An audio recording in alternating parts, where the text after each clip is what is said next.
নমস্কার বন্ধুরা, কেমন আছেন সবাই? আমরা ভালো আছি, আশা করছি আপনারাও ভালো আছেন। রন্ধনে শাশুড়ি বৌমার বন্ধন পরিবারে আপনাদের আরও একবার স্বাগত জানাই। আজকেও সকাল থেকে খুব রোদ করেছে। ভাদ্র মাস শেষ হয়ে গেল, ভাদ্র মাসের রোদটা এই আশ্বিন মাসেই পাওয়া যাচ্ছে, কড়া রোদটা। আজও আকাশ বেশ পরিষ্কার, সকাল থেকেই আকাশে রোদ ঝলমল করছে। চলুন রান্নাটা আমরা শুরু করি। এই দেখুন বন্ধুরা, আজ মামনির হাতের একটি ভেন্ডির রেসিপি আমরা শিখব। এটার নাম দেওয়া হয়েছে বাহারি ভেন্ডি। তার জন্য আমরা কি কি নিয়েছি আসুন দেখে নিই।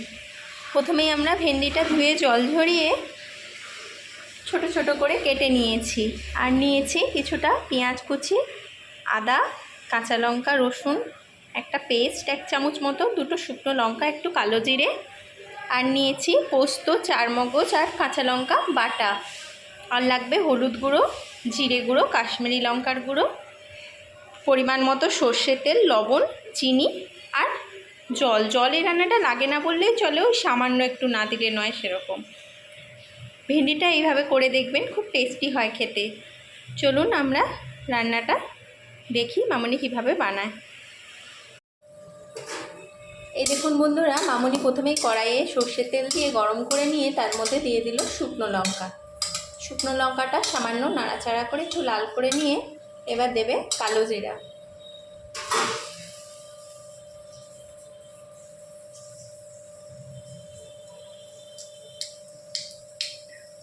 কালো জিরাটা একটু নেড়ে নিয়েই এর মধ্যে দিয়ে দেবে আদা, রসুন আর কাঁচা লঙ্কা পেস্টটা।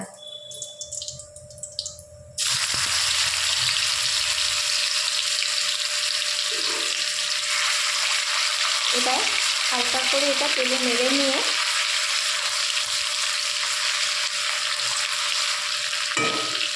এর মধ্যে দিয়ে দিচ্ছে কেটে রাখা পেঁয়াজের কুচিটা।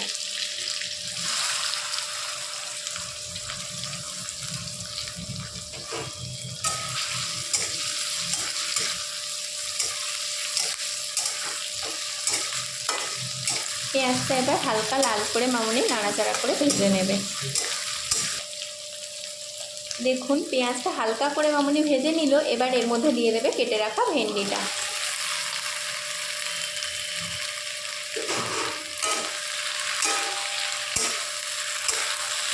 এবার পেঁয়াজ আর আদা রসুনের সাথে ভেন্ডিটা ভালোভাবে মিশিয়ে নিচ্ছে মামনি। ভেন্ডিটা হালকা করে এই পেঁয়াজের সাথেই ভেজে নেবে।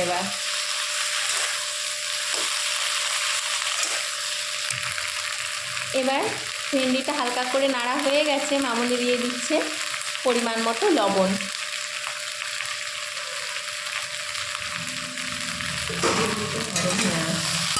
লবণটা দিলে ভেন্ডিটা এবার নরম হয়ে যাবে।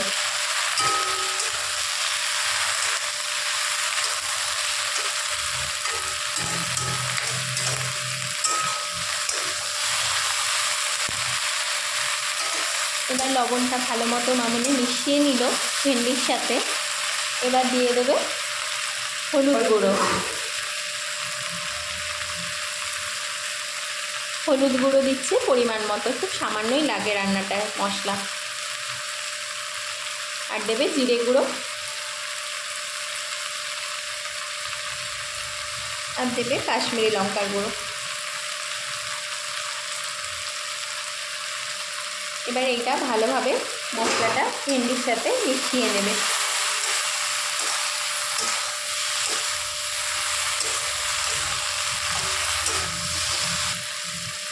এবার মামনি ভেন্ডির মধ্যে সামান্য একটু জল দিয়ে ভেন্ডিটা যাতে সিদ্ধ হয়ে যায় সেই জন্য অল্প একটু 1 ছিটা মতো জল দিয়ে ভেন্ডিটা নেড়ে চেড়ে কিছুক্ষণের জন্য ঢাকা দিয়ে দেবে, মিনিট 5-7 জন্য কমিয়ে। তাতে করে ভেন্ডিটা সিদ্ধ হয়ে আসবে। আসুন 5-7 মিনিট পরে আমরা আসছি। আসুন বন্ধুরা, আমরা দেখি আমাদের ভেন্ডিটা কতদূর হলো।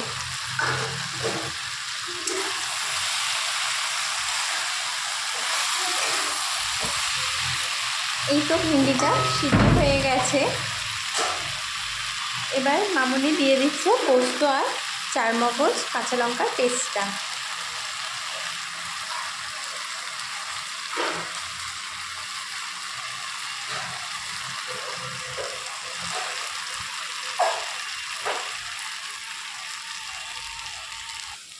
পোস্ত চারমগজ বাটাটা দিয়ে মামুনি ভালোভাবে ভেন্ডির সাথে মিশিয়ে নিচ্ছে।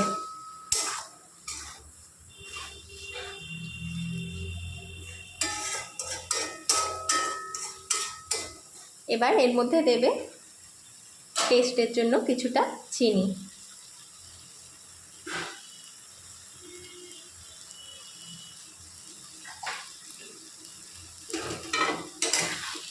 এবার ভালোভাবে এটা মিশিয়ে নিচ্ছে। এই রান্নাটা কিন্তু একদম শুকনো শুকনো হয়, তবেই খেতে টেস্ট বেশি হয়। এইভাবে ভালো করে মিশিয়ে নিয়ে ভেন্ডিটা এক জায়গায় সমান করে দিয়ে এক পিঠটা একটু আশা আশা হতে দেবে।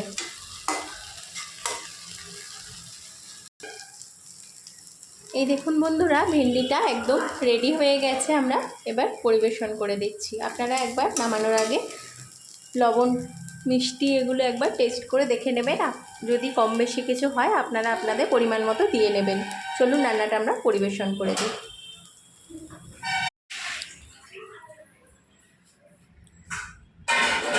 এই দেখুন বন্ধুরা, মামুনির হাতের ভেন্ডি রেসিপিটা একদম রেডি হয়ে গেছে। আমরা পরিবেশন করে দিয়েছি। দেখুন তো কেমন হয়েছে। দেখতেও দুর্দান্ত হয়, খেতেও দুর্দান্ত হয়। এইভাবে ভেন্ডির কালারটাও একটু চেঞ্জ হয় না, সুন্দর সবুজ হয়ে থাকে, দেখতে দুর্দান্ত লাগে কাউকে পরিবেশন করলে। আপনারা বাড়িতে যদি এইভাবে কখনো না বানিয়ে থাকেন ভেন্ডিটা, একদিন বানিয়ে দেখতে পারেন পোস্ত আর চারমগজ বাটা দিয়ে। এভাবে শুকনো শুকনো করেই বানাতে হবে, তবেই টেস্টটা বেশি আসে। রান্নাটি কেমন লাগলো অবশ্যই আমাদের কমেন্ট করে জানাবেন। যদি ভালো লাগে লাইক, শেয়ার, সাবস্ক্রাইব করবেন আমাদের চ্যানেলটি। ফেসবুকে আমাদের পেজটিকেও ফলো করে নেবেন। ভিডিওটি এতক্ষণ ধরে দেখার জন্য আপনাদের অসংখ্য অসংখ্য ধন্যবাদ আর অনেক অনেক ভালোবাসা। আজ তাহলে আসি, আবার দেখা হবে অন্য কোনো দিন অন্য কোনো নতুন রেসিপি নিয়ে।